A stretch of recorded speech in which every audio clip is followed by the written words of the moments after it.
बिस्मिल्लाहिर्रहमानिर्रहीम। अस्सलाम वालेकुम। आप देख रहे हैं चैनल 95 न्यूज़। आज की अहम खबरों के साथ मैं हूं आपकी होस्ट महरूश खान।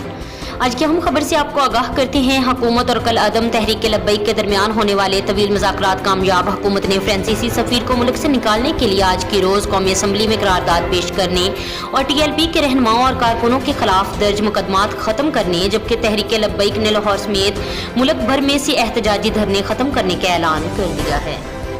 ज़राए के हवाले से दावा किया है कि हुकूमत और कल अदम TLP के दरमियान फ्रांसीसी सफ़ीर की मुल्क बदरी और शेख रशीद के इस्तीफ़ा के मामले पर डेडलॉक बरकरार है। मुस्लिम लीग नून के रहनुमा शाहिद खाकान अब्बासी ने कहा कि एक जमात को पहले कल अदम करार दिया जाता है, फिर इससे मुज़ाकरात होती है। रमज़ान के महीने में जो कुछ लाहौर में हुआ, इसके हक़ाइक़ सामने नहीं आए। साबिक़ वज़ीर आज़म ने कहा कि वज़ीर आज़म की गुज़िश्ता रात की तकरीर की किसी को कुछ समझ नहीं आई। कौम परेशान है। हमारा वज़ीर आज़म क्या बातें करता है। मुल्क के मामलात ख़राब से ख़राब तर होते जा रहे हैं।